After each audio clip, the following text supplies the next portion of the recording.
Peace, everyone. It's Rooted by Nature. I hope all is well. We are out here in nature. It's only right to shoot a video in nature, right? Yeah. So, like, y'all, I spotted this tree from all the way over there. I like to come to this park. It's a workout park as well as a park for kids. So when I have Zori, I come up here, I can work out and she can play, kill two birds in one stone. Or I like to chill out here. I like to read under a tree after like a really good workout. I'm still kind of sweating, y'all. 2, I guess, was a really good lucky number today because I did 2 sets of everything. And I noticed at the end, like, and I typically do 3 sets, but your girl's been out of commission for most of the summer. I did do workouts over the summer, but not as much as I usually do, like during the winter time. I usually cancel my gym membership like as soon as it starts getting hot. So like maybe like around May, June, and then I'll start it back up like around October-ish, October, November. So yeah, so we're out in nature. I had to put in my headphones because they want to ruin, oh, you can't even see them anyway. Anyway, they're chopping trees far back there, and yeah, it's kind of loud. I don't know if you all can hear it or not, but yeah.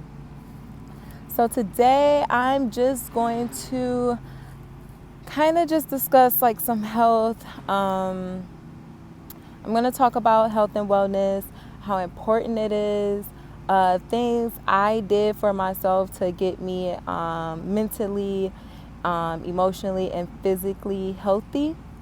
We all know in order for us to be physically healthy, we eat certain foods, we eat good, we're supposed to drink lots of water, we're supposed to exercise, things of that nature. However, we don't talk a lot about mental health, nor do we talk a lot about emotional health and ways you can strengthen those areas in your life and balance them out properly so you reap the positive benefits, the full great benefits that all this give you.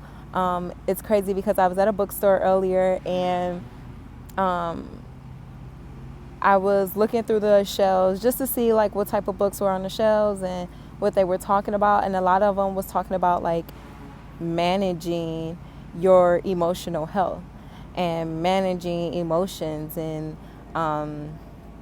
what was like fixing behaviors and things of that nature. And those books are cool. Like, I'm not bashing them or anything. However, I think I've seen so many books on like managing emotions and getting control of your emotions and things of that nature.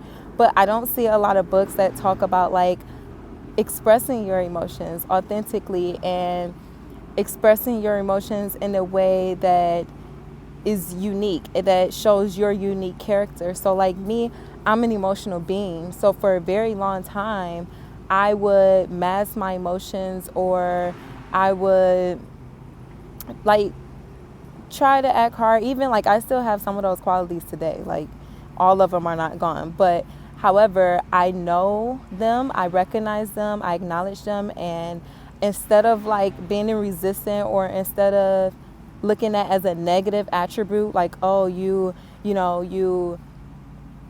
express your emotions by crying all the time, or you express your emotions by listening to sad music, or when something rubs you the wrong way, you feel some type of way. Like, instead of looking at those emotions like they're hindering me and my growth, I accept them and I embrace them, and I say, hey, like, me being an emotional being, I was made this way, so therefore it was meant for it to be this way. Maybe it could serve some type of huge positive impact on my purpose or whatnot. So like, I embrace those things. Like, me being an emotional being, I know now that I'm very empathetic and I can relate to people.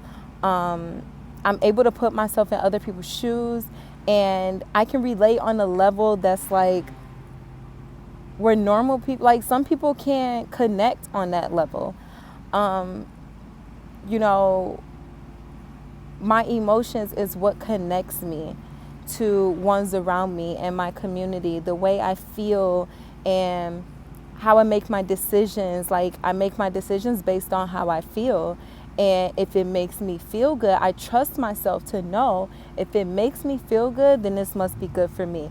If it makes me feel bad, then it must not be a great thing for me. And, you know, they talk a lot about, you know, society, and like, even if you are like into astrology or things like that, like it talks about like logical reasoning, and it's good to be logical. Absolutely. And I think that's what we should more so focus on. So not like managing or controlling our emotions, but knowing how to properly express those emotions and be creative with expressing our emotions.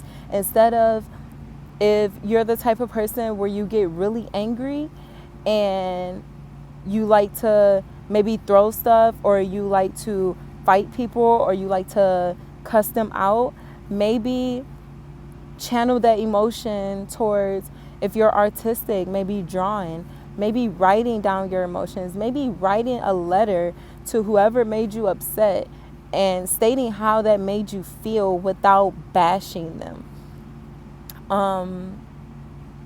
You can go outside, scream, run, work out, meditate, do yoga, drink water, listen to like high frequency music, the 432 hertz and everything like that. Listen to, I like to listen to TED Talks when I'm in my emotions, because it pulls me back into reasoning and knowing how to channel that energy. And instead of feeling sad about something, I can feel motivated or encouraged about something else, you know? So I will listen to TED Talks, I listen to YouTube videos, spiritual videos, uplifting things, maybe even like, I don't really want to say talking to someone else at this time, because like, if you're at the beginning stages of manage your emotions, like, we have to really work hard to like focus on learning how to deal and manage it within ourselves. Because sometimes when we involve other people, like we go to them and we vent and we cry and all this type of things, their energy or their emotions towards it can have an effect on us, and it can either make the situation worse, or sometimes it can make it better as well. So I would say just be cautious with that. I won't say don't go to no one and talk to no one, because if that's how you can express yourself and that's how you feel most comfortable, you have those people in your life who can give you really good advice or uplift you or things of that nature, then definitely go to them. If you have a support group, definitely go talk to them, to like-minded people.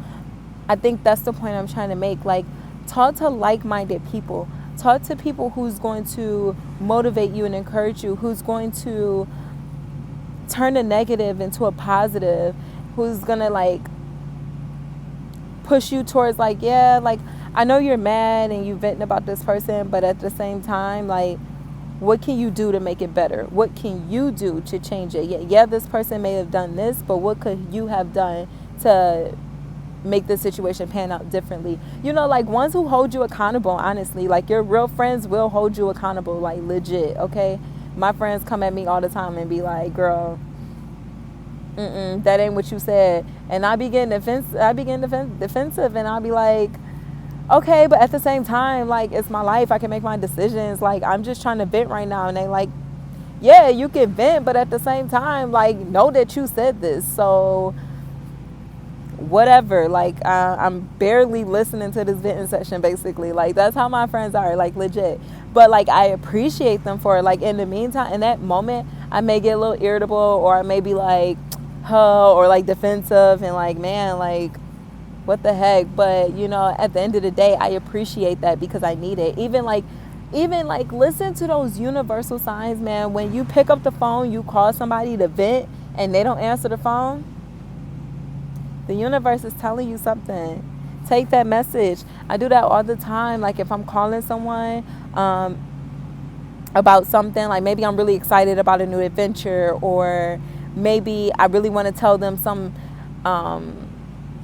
exciting news that just happened to me, or maybe I want to tell them a secret.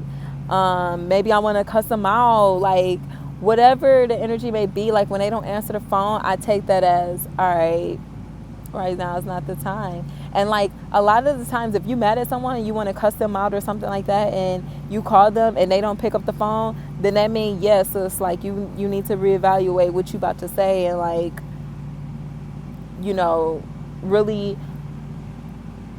really be conscious of basically of what comes out of your mouth, because words, oh my God, I'm learning that this language game, like it's a whole different ball game. Like it can get real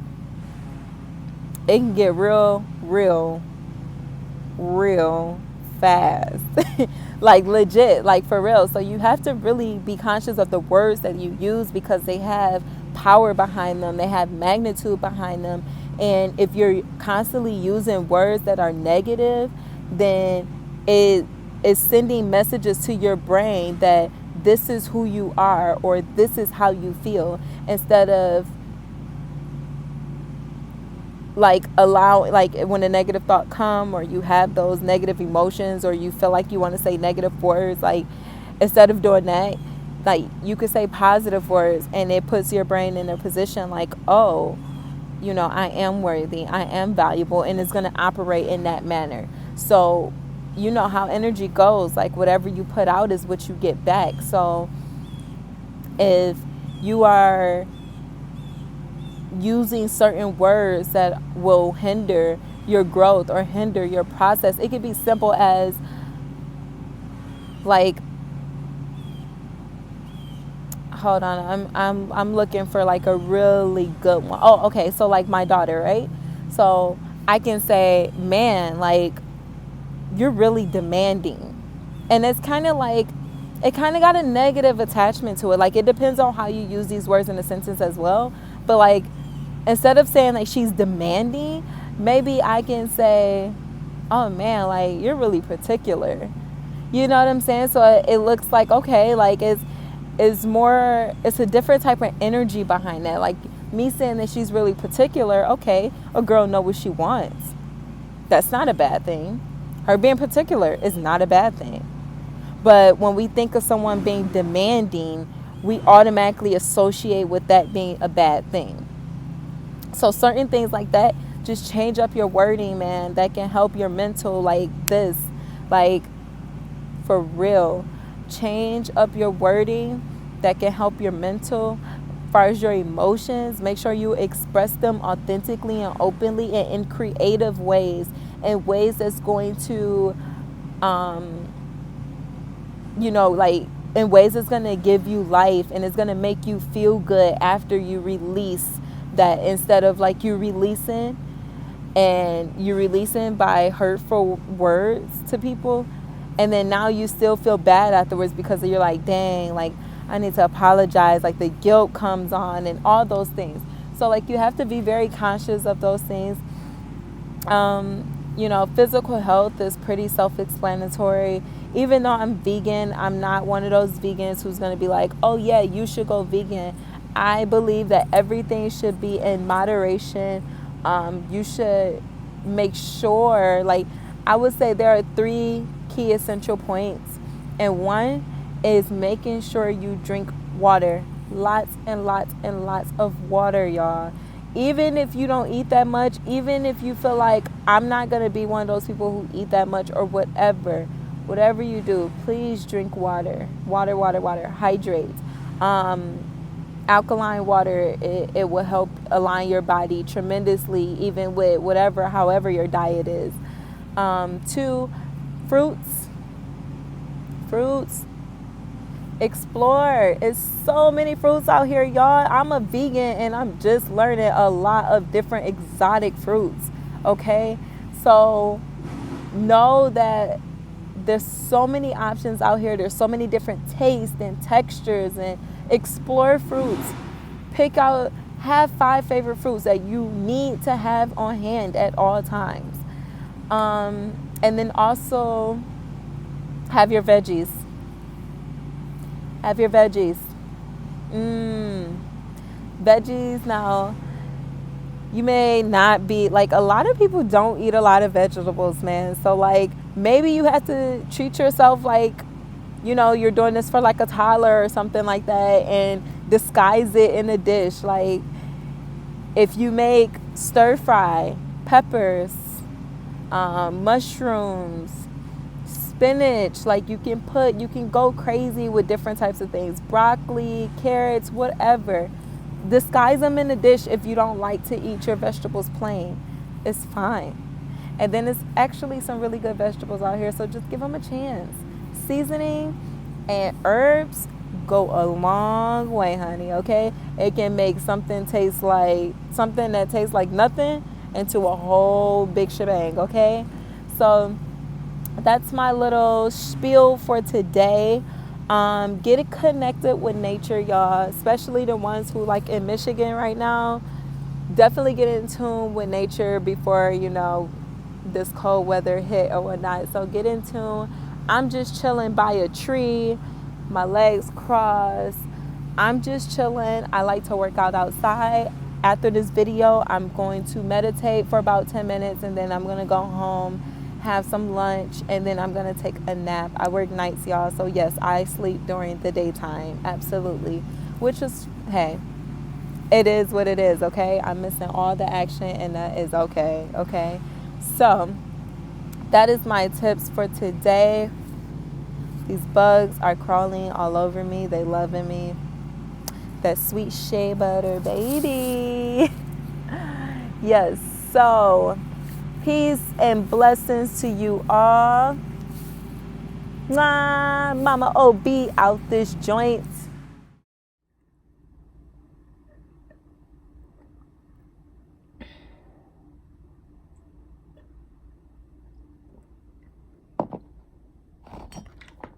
All right, y'all. I've made lunch.